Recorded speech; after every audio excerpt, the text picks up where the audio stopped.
Hi there, this is Dr. Katy Manetta. I'm here today with Dr. Jon Grayson and Howdy. Mr. Zach Pacha. And today we're discussing the initial OCD session and what people should expect from their first OCD session if they're working with a well-trained OCD therapist. So who would like to begin? Zach, would you like to start by talking about sort of that first stage of the initial session? Well, certainly I will, because you said you didn't want to. And I volunteered graciously to do it. Thank I you, just thought I Zach. could interrupt whenever. Go on. Thank you, Zach, for letting everyone know about that. Well, I wanted everyone to know that I'm a team player and that in spite of how well Katie sounds and how professional everything, sometimes even she gets nervous. That's true. It is true. And it's normal.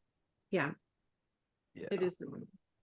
So first initial session, uh one thing I do want to mention is that um, there's probably a lot of different aspects that we could cover, but some of the just the basic stuff is one, first make sure you actually like the person, because if you don't like them, Wait a it's minute, not you going have to to like matter your after that. patient or you have to like your therapist? Oh, like the therapist, at There least we a go. little bit.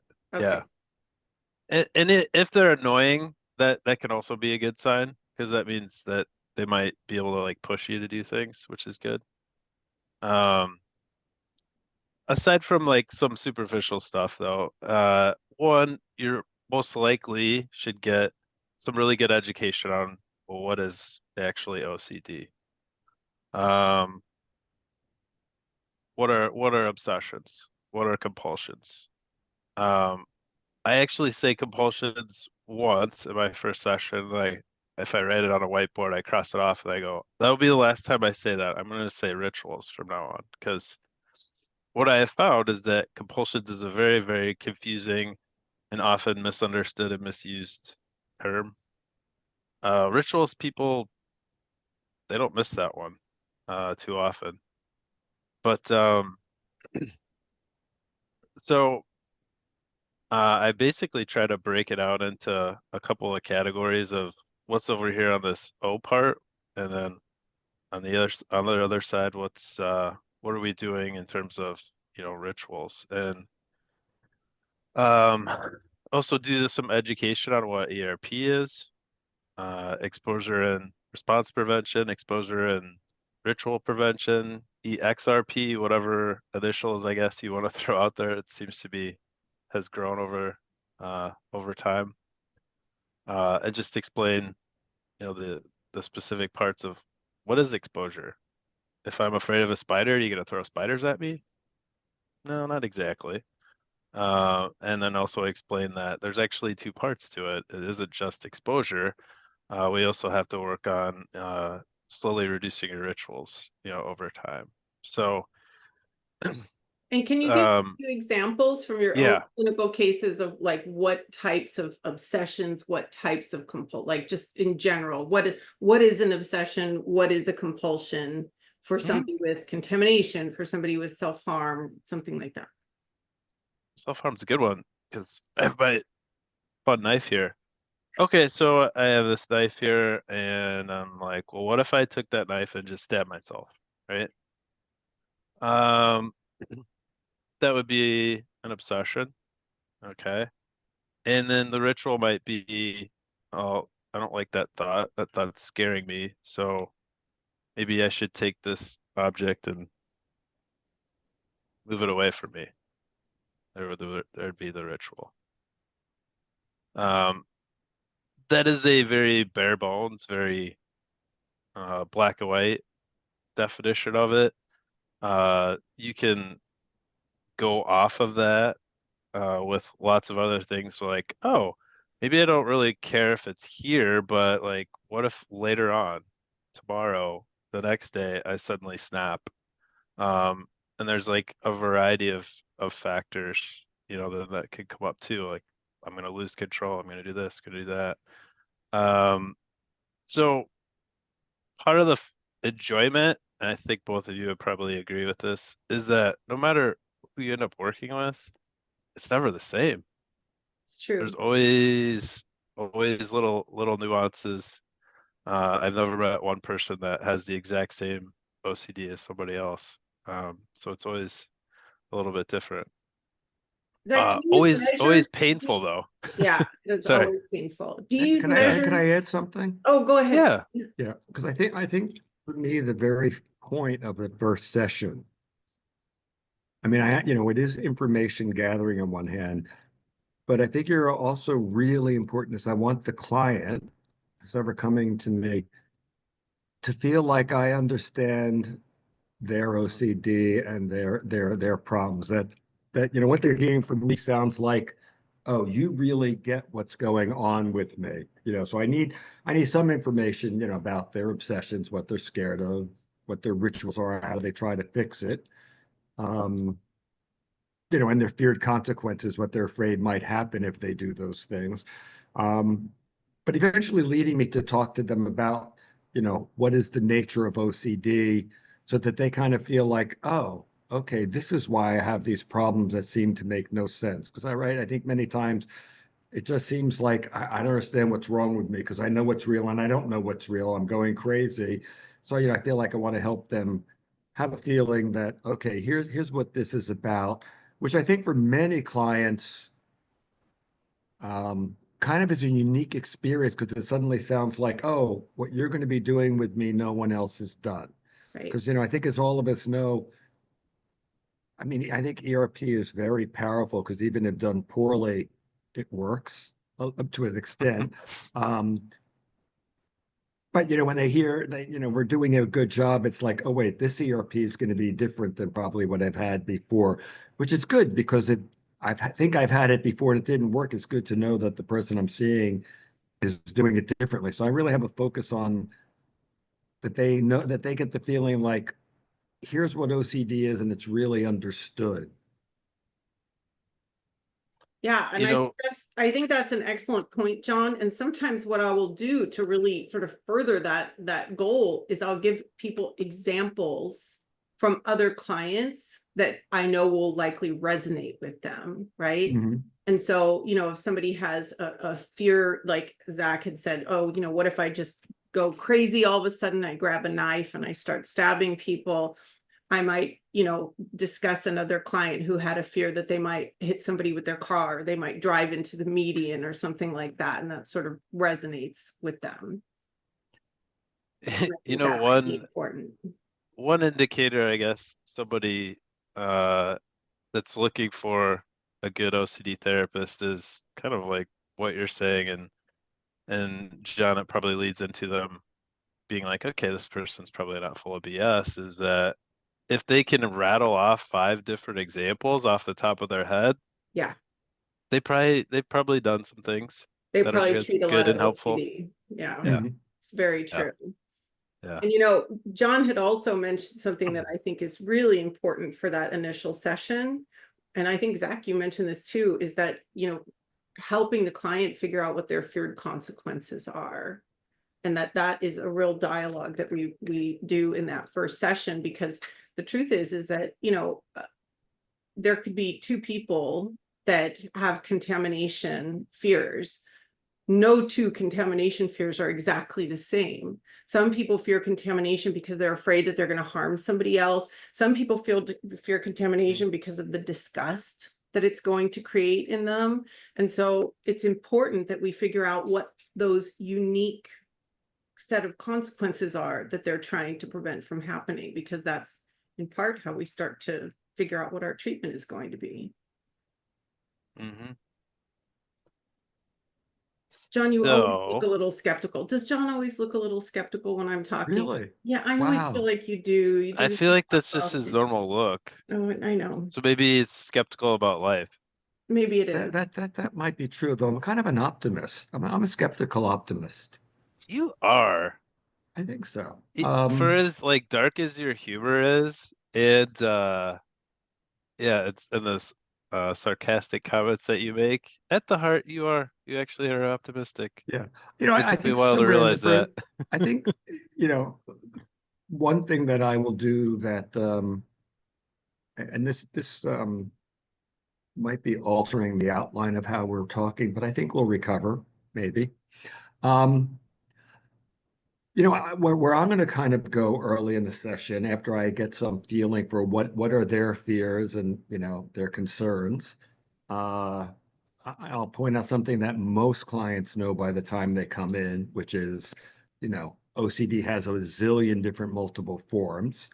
Um, and sometimes I may do a little reassurance because sometimes somebody comes in, it's like, this thing I have is just so weird and horrible. And so far, I haven't had an exception yet. I'm able to say to them, listen, I am sure that you're a unique, special person, but I have to tell you, your OCD, this is not the special thing about you. Like, we've heard this before. But I will ask, always, given all this, like, what do you think is the core underlying all OCD? And with few exceptions, I will, after torturing them to guess, unless they read my book or seen me, and then they already know the right answer. But it's, that in the area where I have my problem, I'm trying to be absolutely certain.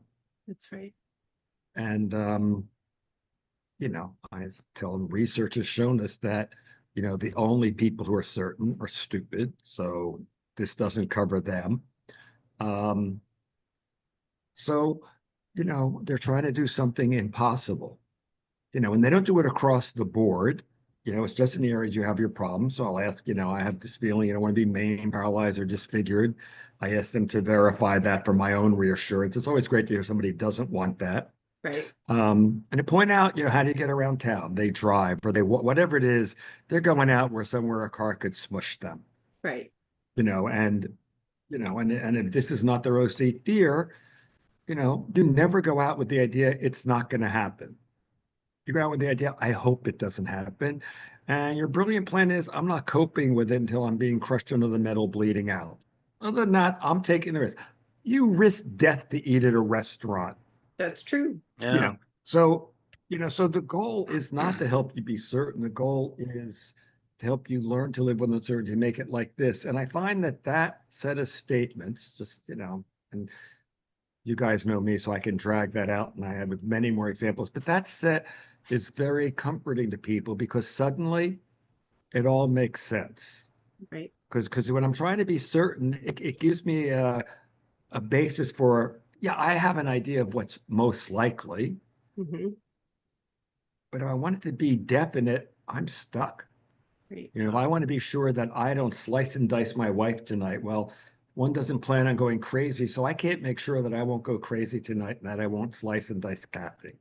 Now, what happens, I have a bunch of knives in our night table, but I don't really worry about that because I figure if I go crazy, I can make it to the kitchen and back. I figure if I go crazy, I'm going to be that smart. So I don't if you're think, if you're that bonkers, or you can find a pencil or pen or some other sharp object around the house. Yeah. If you're So, Creative. you're Mhm. hit her in the head with something hard. Right. So right. Hiding the knives really doesn't quite do Exactly. it. Exactly. Really So I wouldn't think protect your wife in the end. Yeah. you've really been thinking about this. So the point is, Do we need to talk to your husband? the goal of treatment is Sorry. learning Maybe how so, to get Zach, comfortable, maybe so. learning how to get comfortable living with risk. That's right. And that, and it's not, and notice I said learning. It was just a matter of like, oh, I have to live with risk and uncertainty. I'm going to do it now. Well, none of us can make that decision. It's a learning process. Yes. And I feel like that suddenly makes all the OCD understandable because I think most people suddenly have the realization that like, oh yeah, I am trying to get some kind of certainty to, to prove or disprove things, and I think for every type of OCD, it's a little bit different. I mean, there aren't formally types of OCD, Mhm. but, in terms of like a literal DSM diagnostic, but they're different presentations and they do give us different information. Right. I don't know if we need to talk about some of the basics of OCD, or we think we already did that before talking about types. Well, I think that's a really good question, John. Yeah. Or I could sum it up You real mean, quick. go ahead and sum it up real quick. You mean just basics in terms of diagnosis? Well, I mean, the basics, OCD, and I think Zach covered this. I'll just do it again. Because, it's a ritual. Right. But, obsessions, I mean, the core definition of obsession is what are the things that trigger you that you're scared of? Right. I'm scared of dirt. I'm scared of driving. I'm scared that I'm going to kill my wife. I don't know if I love my spouse. What is the trigger? Right. The rituals are ways I try to fix that. An active and passive. Passive is I avoid things. I don't keep any knives around. I won't watch the news, so I don't see anything violent. That doesn't make me think about anything violent. Or more active, I have a violent thought, so I then argue with myself why I'm not a violent person, or I say a prayer, or I say soap, soap, soap, because that's clean and good, and that makes me feel good. But something that's going to try to make the obsession go away. Right. And as you pointed out, Katy, because I think a lot of people make this mistake, they kind of almost assume if I know those two things, I know everything. Right. But there are the feared consequences. What is my particular fear? And I think it's great when you pick contamination, because am I scared I'm going to get people sick? Am I scared I'm going to get sick? Am I scared it's just so icky and I don't want to handle it? And right. there could even be other ones, because I can have emotional contamination and, I'll Or be that it thinking just about my doesn't feel mother. right and it's going to Right, make me right. too Or I'm anxious. going to become like my mother because I'm thinking about my mother and, I don't want to be my mom. Because, in psychology, we always blame the mom. That's true. That's why it's good to be a dad. And that's some good news that we can share, right? That, typically those learned kind of things that we pick up from our parents are really not what causes OCD in the end, right? That's true. That's I mean, true. people might try to find, oh, it was my old football coach, right? And how hard he was on me. And that's why I have this problem with tremendous perfectionism. It's usually not that, right? It's a learned and a biological problem. So, Yeah. there's a biological part. You have to have had the genes for it to become OCD. Medication is likely to be a part of treatment, because what we do doesn't work on biology. But there's a learned part, and the learned part is the form it takes, and so pretty much your history is not going to determine what form it takes, unless if you have an OCD parent and they have a contamination problem, that might raise the odds you'll have a contamination problem. Right. But that's not a guarantee, but it's not some other, set of like strange psychological things that, are causing your OCD.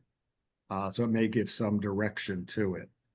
All right. In an effort to rein us back into the outline, I just want Hey, to I think we're doing pretty good. I'm going to let Katy go, though. Yeah, thank I'm you, gonna shut John. up. I really appreciate that. Okay. I was shooting daggers at you there, Zach. So we had talked about the importance of typing OCD or talking about OCD types. Sometimes clients will come into the initial session, already knowing what type of OCD they have, but other times they don't. And as John said, right, there's so many different types of OCD. None of these are in the official diagnosis for OCD. And so the value that I find in sort of reflecting what type of OCD the patient has is twofold. Number one, because I found that when they know what type of OCD they have, they can go and read about it on the internet and find a lot of stories that will resonate with them. And I think that sometimes can be a comforting thing for people in very early stages of their treatment. But also, I like to find out what type of OCD they have and reflect that to them, because I feel like it helps us to determine already what is likely to be a feared consequence down the road for other obsession content, like for other obsessional content issues that come up.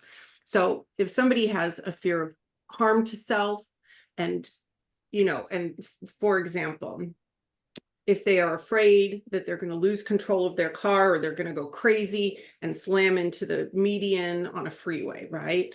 And then later they develop some fears surrounding, like you said, knives in the house, or like household cleaners. What if I just lose control and I drink the household bleach and, want to kill myself, so we have to hide the bleach? All of these surround fear of harm. And so I think it's important that we sort of outline that at the beginning. Oh, this is that fear of harm. And so we can kind of reflect on it and come back to it. But that being said, I mean, how many of us have treated a patient with OCD that just has one type? I mean, it's sort of rare. I mean, we end up sort of seeing little bits of other things come about. Or John, see, once again, the quizzical look with the eyebrows. Dang. I did some of my eyebrows too. I Yeah, think, I saw I yours, think you, but it I think wasn't you, as, I it think wasn't you as contradicted critical. you contradicted yourself. Why did I contradict myself? I have no idea why, but I can tell you how. Okay. Was my contradiction that I said it was important to type OCD so people can read No, about it? no, No, what no, was it? no. I missed it too, so I'm curious. Well, you're saying that knowing the type might help me identify fear consequences that will come up in other forms of OCD. And I feel like I We'll can come up find with it. other obsessions. Yeah. Yeah, but I feel like that's a question I get by asking them about their feared consequences for whatever it is. So I don't need to know their type to find that out. And I think over time, when they tell me about another form of OCD, yes, then it's kind of cool for them if they said, oh, you know what? This looks different, but look, you have the same set of feared consequences. This is just another variation of that. So That's all I was trying to say, John. You just said it but I much more do think succinctly. I do think that knowing something about the type along with other questions kind of will give me some direction, because we haven't started talking about treatment. So I'm just going to mention this one treatment line before we get to treatment, but it might be 3. I'm known for miscounting these. In the first session with every client, I will always say to them, I do not want you to do anything that I tell you to do unless I've convinced you.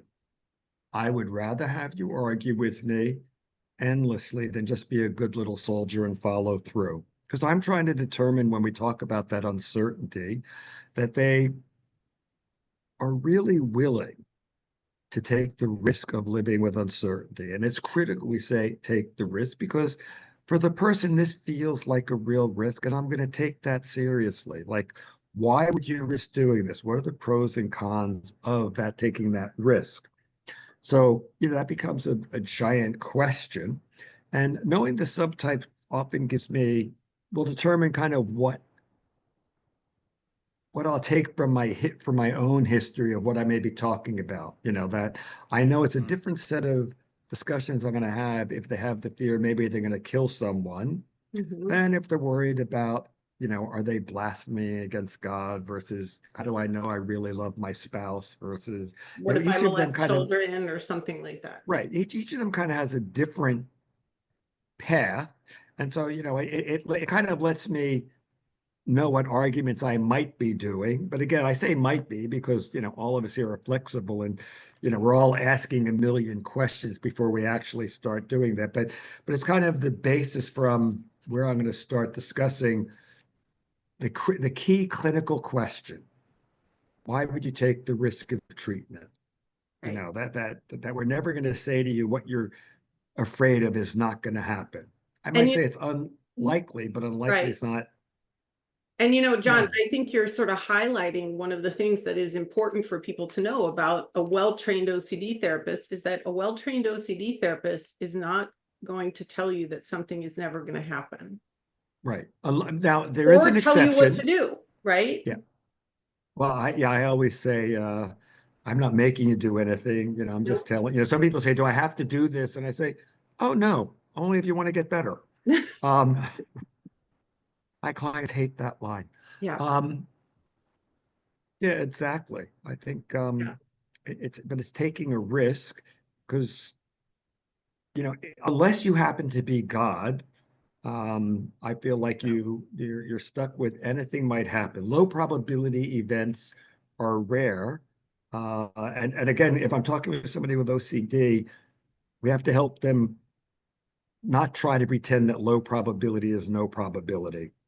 Because sometimes they'll go in these long arguments trying to convince themselves, well, it's not likely to happen. And that's true. but that doesn't mean it won't. That's right. I had somebody with relationship OCD and a fear, jealousy fear. Mhm. And,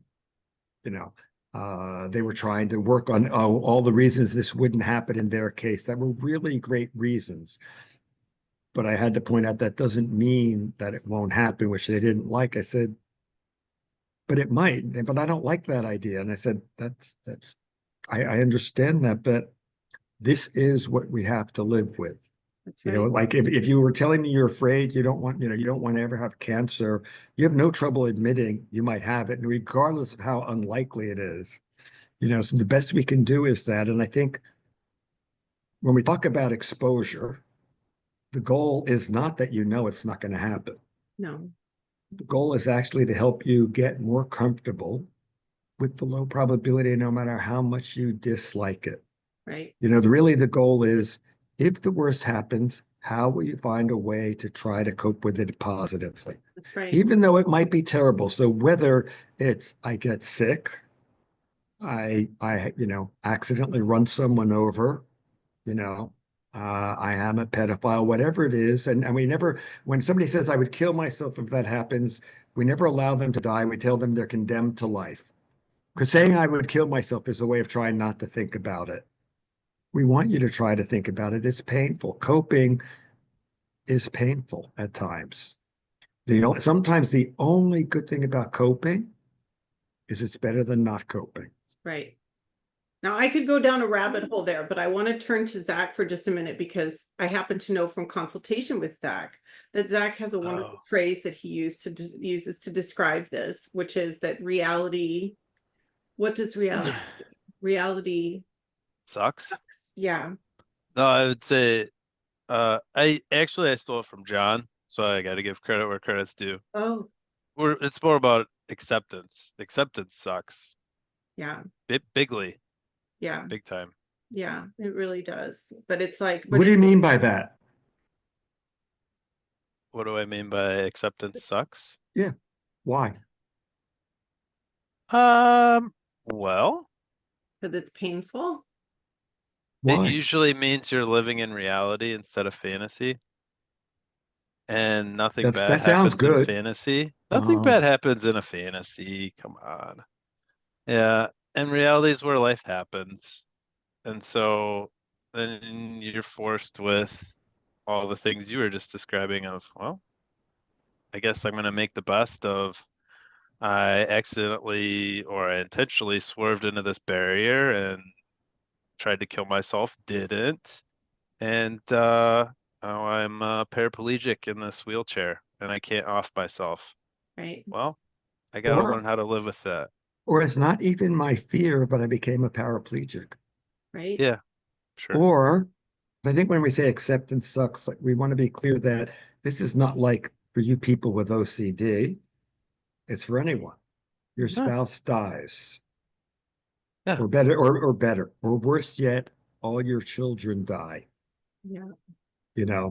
Um, If you can learning find to live with that's ways, going to be hard. yeah. Yeah. If you can find other examples where they have done it, it's very helpful already and useful in their life, much like why we use the, driving a car example. Right. Of like, well, let me get this straight. You've already accepted that you beat cancer and it may come back. Mm-hmm. And now we're gonna apply that over here now. Okay. Sounds so simple. But what's interesting, right, with OCD, and this is like what John said, is that there, with OCD, and Zach said this too in a different way, is that whatever the OCD fear is, there are so many other examples of things that they don't fear that are just as likely, if not more likely to happen than whatever the OCD fear is. But that particular OCD fear is our target of treatment, right? That the feared consequence, that is our treatment target. And so when we're talking about exposure and response prevention, exposure means really exposure to the possibility of those feared consequences happening. And we're going to ask the question, why would you take this risk? Right. This may be likely or really unlikely, but why would you take the risk at all?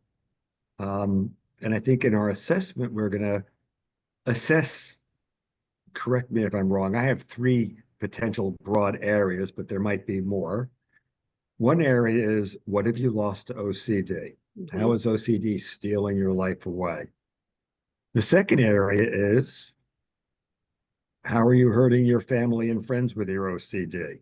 Right. You know, essentially, you are making fear more important than love. It may not be your intention, but it's the effect of your actions.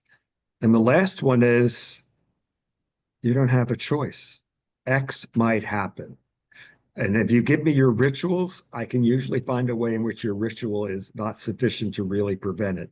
Kind of putting you in the position of like, you either need to get way crazier in your behavior or accept that you're actually already at risk, That's you true. know, for doing this. You know, If they're hand washing, well, why aren't they doing the surgeon scrub? Why aren't Wait they, a second. you know, better yet, a zillion, and I won't go into the full one unless we, you know, there's so many airborne illnesses right? that hand washing is pretty useless for that. You know, I mean, because it's not stopping airborne illnesses. And because the floor always has dust on it, I might be afraid of floor, but dust is really light. So the very act of me walking is raising a current that raising dust up. Not only am I inhaling it and breathing it, it is constantly landing on surfaces. And just in case you feel like Lysoling the entire house, Lysol only kills, it may kill a portion of bacteria and germs, but there are a bunch that are invulnerable to it, and you have no idea whether the ones who are invulnerable to it are actually the good ones or bad ones. So you're just making a more hospitable environment for them. So pretty much, yes, you're stuck wearing not a N95 mask, but one of those really Rebreathers. super filtration masks, right? You know, and that's you just can't what we take it know off. right now. That's Like, right. we could And, blow more in the I can find future. flaws in that one too, but that's just the Exactly. start. Otherwise, the sad thing about your rituals is you're doing all this work and the bad stuff can happen anyway. It's not even like, well, at least you get the reward. Exactly. You don't get the reward. And, So, you know, but one of the things that, John, you're spelling out is the importance of really figuring out what the cost benefit is before we jump into our exposure. and that they're willing to, you know, that it's a risk, but what's the other risk? It's like, okay, well, there's you a know risk, what you're risking usually. there's a risk your kid will get sick from germs. There's a, no offense, a fairly high guarantee that you will mess up your child with your behavior. And if they have OCD, you're going to make them like you as opposed to learning to cope with it. So, and here's the thing, not only will you do all that damage to your kid, but you're also not preventing them getting sick. So they still might get sick from all that stuff. So it's a gamble. There's no way not to gamble. So is it okay if I bring up the gun test here? Because the gun It test seems like an appropriate place, and you're a gun nut. I am a gun nut. When it comes to OCD, I am a gun nut because I feel like it could be so. I was like, why do you come live in Iowa? So I live here in California. We have slightly more restriction on our gun laws than you do there. But like, people always, you know, say Texas and guns. Yeah. Come to Iowa. We almost have 0 gun laws. Oh my gosh. Well, then this will be even more apropos. Open carry? Living there. Beyond that, stand your ground. Wow. You don't even have to have a license to open carry almost anymore, I think. I could be wrong on this, but clearly I'm not a gun owner, so I also don't care that much. All right. Now that we've chased away all these Second Amendment people. That's right. Thanks for that. So the gun test. The gun test I found to be useful in several parts of OCD treatment and sort of the orientation to OCD. But the primary one is this idea of, you know, when clients are there and they're in the throes of whatever obsessional content. So, you know, am I going to stab my spouse? Am I going to accidentally molest a child? The question we ask is, if we put a gun to your head, and if you get the wrong answer, you die, right, from that. The question is, are you going to do it? What is your best? What's your guess? What's your best guess, right? What's your best guess of what you'll do? Well, I don't want to guess. And you can't not guess, because then we'll just put a gun to someone else's head, or the gun will just fire anyways. And so Okay, so I have yeah, to guess no matter what. you have Can to we guess. say a little bit That's the more about the first guess choice. part? Can I Sure. talk a little bit more about the guess Go ahead, part? Zach. Yeah. Well, I'm just quoting him in his book. Oh, him. Yeah, that's you, the John G guy. Um, so what we're asking him to do is make more or less a choice or a guess, because really that's all we have at the end. And it's also important that a guess is really more of, and it goes back to the uncertainty piece. Uncertainty or certainty is really more about a feeling. So we also have to match up the fact that, well, you're taking a guess here and you don't have to feel good about what your guess is. So you don't have to feel confident No, you don't have in to your You feel don't have a guess. certain. choice. It's just what Yeah. do you think is going to save your life or your whoever we're aiming or whatever we're aiming the gun at? What do you think is going to make us likely not fire? Right. What's your best belief, your best guess? Best Yep. guess. And what's interesting, even clients that have very severe OCD and are working so hard to eradicate uncertainty, you do the gun test with them and they will give you the normative answer, which is I'm probably not going to stab my wife. I'm probably not going to drive into the median. I probably am not going to contaminate the world with anthrax accidentally, something along those lines. And the answer and the follow-up to that is, that's as good as it gets. That is as good as it You gets. know, it's probable. Maybe you'll be the exception. And I am no different than you. The fact I feel comfortable with my guess and you don't, well, comfort doesn't really prove anything. I mean, if we look at our country now, politically, we have two wildly opposing groups who actually feel sure they are right.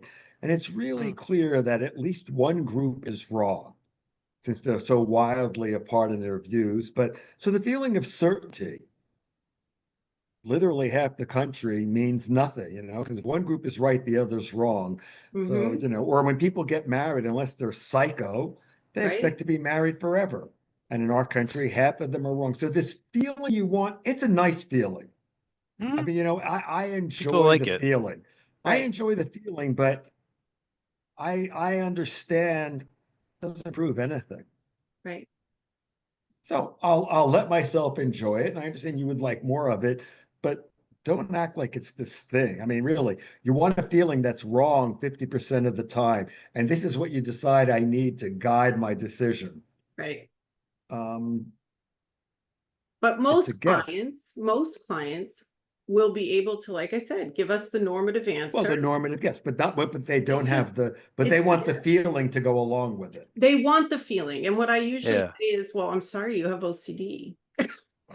Yeah. I And have this is your How's that? problem area. This is Yeah. your problem area, is that you're not likely to feel very, very settled with whatever, Yeah. decision you make here. And normies can act like this. They just need a bigger trigger. That's true. During the pandemic, it was That's like a the really good entire point. population, to me, looked OCD. And to my clients also, because it turned out the people who overcame OCD, if you overcome OCD, you're not normal.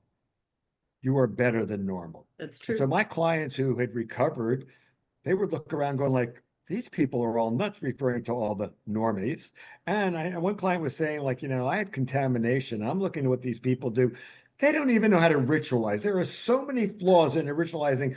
I feel like I could hire myself out to tell them a much better way to, do rituals. So, but in that case, we saw the so-called normal population acting in pretty irrational ways because there was so much fear and there was so little information. But even with that fear, people went overboard. So, yes, you're OCD. You don't get to have that comfortable feeling. But anybody who uses that comfortable feeling as a proof, they're fooling themselves. They may be making a decision that's really good for themselves, but it doesn't, that feeling's not the proof of it. I agree. I'm sure Zach agrees too. So I wanted to sum up. It's a guess you're making about Zach. Yeah, go on. That's right. I am making a guess. It's a good guess though. I don't know, it's Zach. We come from the same training principles. So I want to just summarize part of what we've said already, which is that the first session for OCD is in part about orienting the client to their OCD, helping them to understand it, helping them to understand treatment principles, maybe not necessarily jumping into treatment, but starting to understand treatment principles. So I just want to summarize. Defining OCD, helping people understand what are their obsessions, what are their compulsions, or rituals, as Zach said. Understanding this concept of feared consequences that are typically behind, sometimes not really the first stated goal of hand washing, right? Hand washing might be the compulsion. The obsession might be, I'm afraid my hands are dirty, but what are the feared consequences? That those are usually very unique.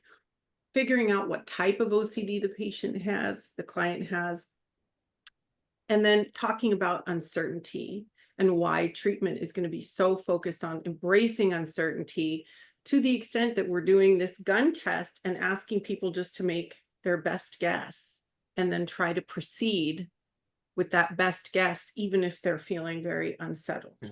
Right, and so it would be my hope at the end of this first session that the person has a few feelings. One, oh, this person I'm talking to actually gets me, thank God. Like, I think like they might know what to do. Two, and I think you'll agree with this, that, they're understanding the role of uncertainty, and they're understanding that they're going to have to, and need help to make the decision to learn to live with uncertainty, because I can learn to live with it. I can't likely decide that first session I'm going to do it, because if it was that easy, the people who come to us are really smart. If it was that easy, Oh, yeah. they would do it the first session. Exactly. So they're leaving the session, feeling hope and deciding like, I can work with this therapist because this seems different to me. And then I think with that in mind, this is like the perfect lead into, on the next time we get together, we'll be going into more detail about the nature of treatment, about, what different exposure and response prevention looks like and how we tailor it to the individual and all the other little And things that if resisting the urge to do rituals, yeah, etc. all the things that the person who's, if you've tuned into this session, everything you wanted to know today, if it were simple enough to give it to you all at once, you wouldn't have a big problem. So this is your introduction to what comes next. And we really thank you for, coming and listening to us today. It's true. Thank you, Jon. Wow, that was wonderful. I did want to mention one thing that I forgot with our summary, and I think this is also important, is really trying to highlight the benefits of living with uncertainty and the costs of not having done so. Like, what has your OCD cost you? What does it cost your family? And so that's an important thing, I think, for everybody who's considering OCD treatment to think about, is what your OCD has cost you and whether or not living with uncertainty might be a better path. Any famous last words before we cut out here? Great job, both of you. I hope it's a good job. Thank you for coming. Thank you. All right, so now we're gonna just take a moment here and say our goodbyes.